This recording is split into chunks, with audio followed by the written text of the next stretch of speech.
Hello everyone, welcome back to my channel Metaman management. तो हम लोगों ने मीन मीडियन मोड कवर कर लिया। अब हम लोगों की बारी है कवर करने की क्वार्टाइल। तो क्वार्टाइल स्टार्ट करते हैं विदाउट डिलेइंग। तो जैसे बेटा मैंने आपको मीडियन बताया था कि मीडियन अगर हमें किसी भी सीरीज़ में निकालना है, यानी उसका 1/2 पार्ट निकालना है, यानी हमें उसका 50% निकालना है। और किसी का भी 50% निकालते हैं, आधा निकालते हैं, तो हम उसको क्या करते हैं, डिवाइडेड बाई 2 करते हैं। वैसे ही क्वार्टाइल में होता है कि अगर हमें किसी का क्वार्टाइल निकालना है, मतलब 1/4 वैल्यू निकालनी है। ठीक है, मीडियन निकालना होता तो हम क्या करते थे, एक लाइन है उसको हम हाफ पार्ट में डिवाइड करेंगे, इतना पार्ट क्या होगा, एक इक्वल होगा इतने पार्ट के। ठीक है, हम मीडियन में हमने देखा था कि जिस पार्ट से हम डिवाइड करते हैं, एक साइड उससे ग्रेटर वैल्यूज़ होती है और एक साइड उससे स्मॉलर वैल्यूज़ होती है। ठीक है, और ये पार्ट क्या करता है, इन दोनों को इक्वल पार्ट में डिवाइड कर देता है। तो अगर हमने एक पार्ट की वैल्यू निकाल ली है, अगर मैं लेट से m1 बोल दूँ निकाल लिया, तो m2 भी इक्वल ही होगा, m1 इक्वल्स टू m2 होगा। तो इसलिए हम लोग एक ही बार मीडियन निकालते हैं। लेकिन क्वार्टाइल में क्या होता है, क्योंकि हम 4 बार डिवाइड करते हैं, मतलब 4 पार्ट में डिवाइड करते हैं, 1 2 3, 3 डिवाइडर्स होते हैं, इसलिए हम 3 वैल्यूज़ निकालते हैं, Q1, फिर Q2 इधर तक के लिए और Q3 इधर तक के लिए। अब समझते हैं ये होता क्या है। ठीक है, लिखा है the measure of central tendency. Central tendency का वो मेजर जो कि क्या करता है, विच divides a group of data into 4 सब ग्रुप्स, जो कि एक ग्रुप ऑफ डेटा को कितने सब ग्रुप्स में डिवाइड करता है, 4 सब ग्रुप्स में डिवाइड करता है। Then it is called quartile, इसलिए हम इसको क्या बोलते हैं, क्वार्टाइल बोलते हैं। लेट्स से कि ये मैंने एक लाइन सेगमेंट ले लिया है ए बी। ठीक है, इस लाइन सेगमेंट का नाम है ए बी, और मैंने मान लिया है कि ये जो ए बी लाइन सेगमेंट है, इसकी मेजरमेंट कितनी दी हुई है, n+1 दी हुई है। अगर हम मीडियन में डिवाइड करते, मीडियन निकालते, तो उसको हम यही वाले पार्ट में डिवाइड कर देते, हाफ पार्ट ये होता और हाफ पार्ट ये होता। लेकिन अभी हमें क्या काम करना है, क्वार्टाइल निकालना है। तो क्वार्टाइल के लिए अभी हम लोग ने देखा कितना, विच डिवाइड्स सब ग्रुप इंटू 4 इक्वल पार्ट्स। ठीक, 4 इक्वल पार्ट में जो डिवाइड करे। ठीक, तो देखो बेटा, एक ये पार्ट है, एक ये पार्ट है, एक ये पार्ट है, तो इतना पार्ट इज इक्वल टू इतना पार्ट इज इक्वल टू इतना पार्ट इज इक्वल्स टू इतना पार्ट। तो अगर मैं ये कह दूं, इसको नेम दे दूं, इसको दे दूं मैं B1, इसको दे दूं B2 और इसको दे दूं B3, तो ये कहना गलत नहीं होगा हमारा कि AB1 इक्वल्स टू है B1 B2 इक्वल्स टू है B2 B3। ठीक है, हमने क्या कर दिया, इसको 1 2 3 4 इक्वल्स टू हो जाएगा B3 B, तो 4 इक्वल पार्ट में हमने डिवाइड कर दिया। यही तो क्वार्टाइल काम कर रहा था। ठीक है, तो अब हम इस कॉन्सेप्ट को समझते हैं। लेट्स से कि एक ए बी लाइन सेगमेंट है जिसको हमने 4 इक्वल पार्ट में डिवाइड करा, B1 B1 B2 B2 B3 and B3 B। ठीक, तो इस पार्ट में डिवाइड करा।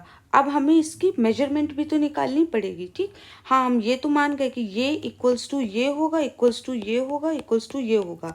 लेकिन अगर मैं आपसे पूछूं कि आप AB1 की वैल्यू बताओ, फिर AB2 की वैल्यू बताओ, फिर AB3 की वैल्यू बताओ, तो आपको 3 बार क्वार्टाइल निकालना पड़ेगा।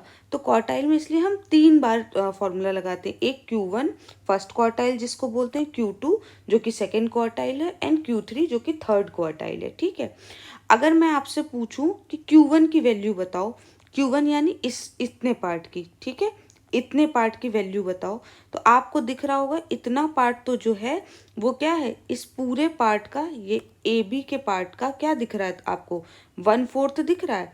ये कितना दिख रहा है, हाफ दिख रहा है। ये कितना दिख रहा है, 3/4 दिख रहा है। तो अगर मुझे ये 1/4 दिख रहा है, तो मैं क्या लिख सकती हूँ, अपने आप फॉर्मूला लिख सकती हूँ, Q1 equals to A B का लाइन, चलो मैं पूरा ही लिखती हूँ। ए बी लाइन सेगमेंट क्या है, इसमें लिख दूं मैं, ए बी का Q1 जो है वो क्या है, ए बी का 1/4 वैल्यू है।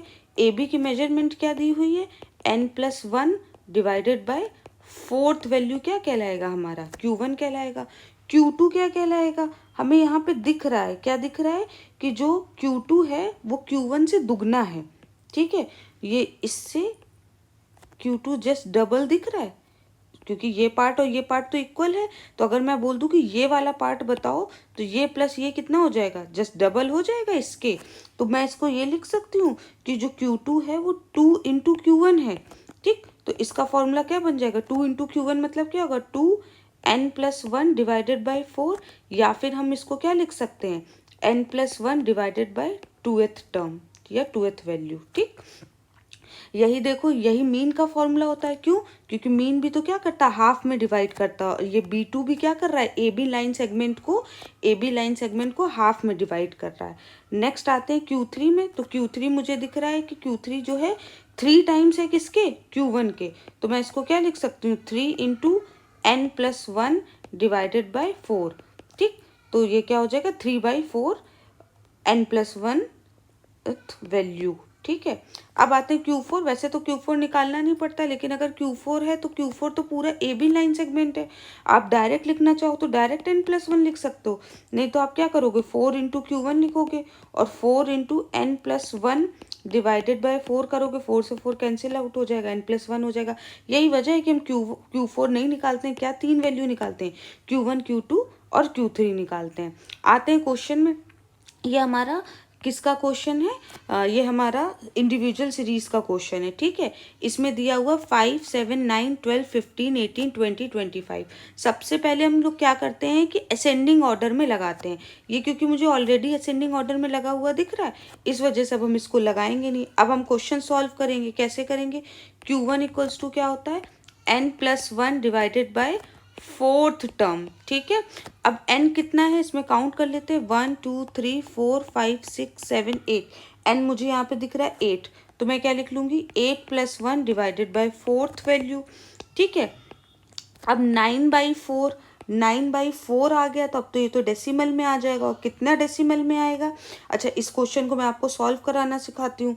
तो ये हो जाएगा 4 2 ज़ा 8 पॉइंट, ये 9 पॉइंट लगभग आएगा, नो सॉरी 2.25 वैल्यू आएगी। ठीक है, ऐसे क्वेश्चन को कैसे सॉल्व करते हैं, इसको हम लोग लिखते हैं, जैसे ये 2 लिखा हुआ है ना, इसको हम लिखेंगे सेकेंड वैल्यू। यहाँ पे हम लिखेंगे सेकेंड वैल्यू, पॉइंट के आगे लगाएंगे, यहाँ पे लगाएंगे प्लस। अब 0.25 क्या होगा, देखो इसमें ना 3 चीज़ें ही होंगी। वो 3 चीज़ें क्या होंगी, या तो 0.25 होगा, या 0.50 होगा, या 0.75 होगा। अगर 0.25 आता है यानी हम लिखेंगे 1/4। अगर 0.50 आएगा तो हम लिखेंगे 1/2। अगर हम 0.75 देखेंगे तो हम वैल्यू लिखेंगे 3/4। ठीक है, तो 0.25 आया तो हम क्या लिखेंगे, 1/4। 0.50 आया तो 1/2 और 0.75 आया तो 3/4। ठीक है, ये कॉन्सेप्ट थोड़ा लंबा है, आपको थोड़ी देर तक देखना पड़ेगा, लेकिन आप अगर समझ लोगे फिर आपको कोई प्रॉब्लम नहीं आएगी। तो हम लोग अब क्या करेंगे, हमने देखा 2.25 को हमें लिखना है। अब 2.25 को मैंने कैसे बताया लिखना, पहले हम लिखेंगे सेकेंड वैल्यू, लिख लिया हमने। अब 0.25 की जगह हम क्या लिख लें, अभी क्या बताया, 1/4। ठीक, अब 2.25 किसके और किसके बीच की वैल्यू है, ये है हमारी third term minus second term के बीच की वैल्यू। अगर ये 5.5 होता तो ये क्या होता, 6th term minus 5th term. ठीक, अब वैल्यू पुट कर देते हैं। सेकेंड टर्म की वैल्यू क्या दिख रही है हमें, 7। देख लो सेकेंड क्या है, 7 है, प्लस 1/4। थर्ड क्या है, 9 है, तो हम यहाँ पे लिख देते हैं 9 माइनस सेकेंड क्या है, 7 है। बस सॉल्व कर लेते हैं। 7 प्लस ये आपका आएगा 1/4 मल्टीप्लाइड बाय 2, 2 2 ज़ा 4, तो 7 प्लस 0.5 और ये आ जाएगा आपका आंसर 7.5। ठीक, ये मैंने Q1 आपको निकाल के दे दिया है। Q2 एंड Q3 आप खुद निकालना और मुझे आंसर कमेंट में बताना। अगर कोई प्रॉब्लम आती है तो मैं फिर आपको समझा दूंगी। ठीक है, Q2 निकलेगा कैसे, डायरेक्ट निकाल लो, 2 इंटू Q1 कर लो। ठीक है, और Q1 कितना आया था हमारा, यहाँ से ये n/4 है ना, यहीं पे ये रख लो, 9/4 आया था ना ये यहाँ पे, तो 2 2 ज़ा 4 हो जाएगा, तो ये आ जाएगा 4.5। 9/2 क्या हो जाएगा, 4.5 वैल्यू। अब इसको कैसे लिखोगे, 4th वैल्यू प्लस 0.5 का क्या बताया था मैंने, ये लिखा है 1/2 लिखेंगे, तो 1/2 लिख लिया। 4.5 किसके बीच की वैल्यू है, 5th value minus 4th value. बस वैल्यू पुट कर दो। 4th की वैल्यू कितनी है, 12 है, तो हम यहाँ पे लिखेंगे 12 प्लस 1/2। 5th वैल्यू कितनी है, हाँ ये आपकी 15 माइनस 12, बस सॉल्व करोगे ऐसे ही आप मुझे Q3 निकालना, ठीक है। Q2 का भी आंसर बताना, Q3 का भी। Now coming to the discrete series. Discrete series में हम लोग कैसे क्वेश्चन सॉल्व करते हैं, x दिया हुआ और f दिया हुआ है, कुछ नहीं करेंगे, x लिखेंगे, f लिखेंगे और हम क्या निकालेंगे, CF निकालेंगे। सो 10, 20, 30, 40 एंड 50, ठीक। अब हम क्या करेंगे, f लिखेंगे 4, 6, 5, 3 एंड 2। CF निकालेंगे कैसा, 4 का 4, 4 + 6 कितना होगा 10, 10 + 5 कितना होगा आपका 15, देन 18, देन 20। तो यानी मेरा सिग्मा एफ भी क्या आएगा 20, ठीक। अब बस फॉर्मूला लगा दो, Q1 = क्या होता है, n+1 divided by fourth value. n कितना आया 20, सो 20 + 1 डिवाइडेड बाय 4, 20 + 1 कितना होगा 21, सो 21 डिवाइडेड बाय 4, क्या आंसर आएगा हमारा 5.25। अब देख लो CF में 5.25 कहाँ लाई करेगा, ये तो 4 तक ही है, ये होगा 4 से 10, ठीक। तो इस वाले में होगा, तो इसके सामने वाला x कितना है 20, तो यानी ये क्या होगा Q1 20। इसी तरह अगर मैं Q3 बोलूँ तो Q3 क्या होता है 3 × n+1 डिवाइडेड बाई 4, ठीक। तो 3 × 21/4 डायरेक्ट लिख दूँ मैं, तो 3 × 21 करेंगे हम तो हमारा आएगा 63, और 63 डिवाइडेड बाय 4 करेंगे तो हमारा आएगा 15.75 वैल्यू। देख लेते 15 पॉइंट, ये तो 15th तक ही है, इसके अंदर आएगा तो इसके सामने वाला वैल्यू क्या है 40, तो ये हमारा Q3 क्या हो जाएगा 40 हो जाएगा। तो डिस्क्रीट में हम लोग इसको इस तरह से सॉल्व करते हैं। Coming to the continuous series, continuous series में हम लोग कैसे सॉल्व करते हैं, ये थोड़ा टिपिकल होता है, ये अच्छे से समझ लीजिए कैसे काम करते हैं। सबसे पहले हम क्या निकालेंगे, ये हमारा CI दिया, ये F दिया, हम CF निकालेंगे। 5, फिर क्या हो जाएगा 5 7 12, 12 और 10 22, 28 और फिर ये आ जाएगा 30, यानी हमारा सिग्मा एफ जो है वो क्या आएगा 30 आएगा, ठीक। अब सबसे पहले हम क्या करेंगे, Q1 निकालेंगे, ठीक। स्मॉल Q1, सबसे पहले स्मॉल Q1 निकलता है। स्मॉल Q1 कैसे निकलता है, इसमें निकलता है बेटा n/4 करके, n/4 वैल्यू, जैसे मीडियन में करते थे वैसे ही, ठीक। अभी तक हम लोग ने डिस्क्रीट में n+1/4 निकाला है, इंडिविजुअल में n+1/4 निकाला है, लेकिन कॉन्टिन्यूस में हम क्या फॉर्मूला रखते हैं n/4 वैल्यू। n कितना है बेटा 30, 30/4, तो 30/4 करके देखते हैं, 30 डिवाइडेड बाई 4, ये हमारा आएगा 7.5 वैल्यू। अब हम निकालेंगे कैपिटल Q1। कैपिटल Q1 = क्या होता है L1 प्लस आपका, यहाँ पे मैं लिखूँगी Q1 small Q1 - C upon F multiplied by I, ठीक। अब देख लो ये 7.5 आपका किस में आएगा, ये 12 वाले में आएगा, ठीक है। ये हमारा क्या बन गया, क्वार्टाइल का क्लास बन गया, ठीक है।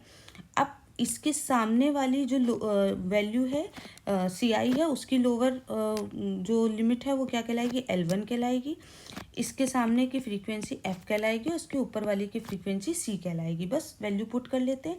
L1 कितना आया बेटा 10 है, प्लस Q1 अभी मेरा आया 7.5, तो 7.5, C कितना है हमारा 5 है, F कितना है, इसके सामने F कितना है 7 है, और I कितना है, इन दोनों के बीच में गैप कितना है 20 - 10 कितना है 10। बस वैल्यू पुट कर देते हैं, 10 + 7.5 में 5 गया तो बचेगा 2.5 डिवाइडेड बाय 7 मल्टीप्लाइड बाय 10, तो ये होगा 25। 2.5 में 10 का मल्टीप्लाई होगा तो 25, और 25 डिवाइडेड बाय 7 होगा आपका 3.5, तो ये 10 + 3.5 यानी 13.5। इसी तरह से मैं एक और निकाल देती हूँ आपके लिए, Q2 निकाल देती हूँ, ठीक है। तो Q2 क्या करेंगे, स्मॉल Q2 = 2 × n/4, हम इसको लिख सकते हैं ये 2 2s are 4, तो n/2 यानी 30/2 यानी कि 15th टर्म, ठीक। अब 15th टर्म निकलेगा कैसे, फॉर्मूला लगेगा Q1 = L1 plus Q2 - C upon F multiplied by I, ठीक। अब 15th वाला किस में आएगा, इस 22 वाले में आएगा, तो अब इसकी क्वार्टाइल क्लास चेंज हो जाएगी। अब L1 क्या बन जाएगा, ये F क्या बन जाएगा, ये, और C क्या बन जाएगा, ये ब्लू वाला पार्ट देखिएगा आप, ठीक है। तो बस वैल्यू पुट कर देते हैं इसमें, कितना आएगा, ये आ जाएगा 20 प्लस 15 माइनस 12 और डिवाइडेड बाई 10 मल्टीप्लाइड बाई 10, ठीक। बस वैल्यू मैंने पुट कर दी है, आप मुझे आंसर बताना कितना आंसर आएगा। और ये Q2 मैंने निकाला, आप मुझे निकाल के दिखाओगे Q3, ठीक है। अगर कोई प्रॉब्लम इसमें आती है तो आप मुझे कमेंट करके बता दीजिएगा। इसके बाद मैं आपको मीन डेविएशन का और वीडियो दे दूँगी। फिर कोई प्रॉब्लम आती है तो आप मुझे बता दीजिएगा। Thank you everyone.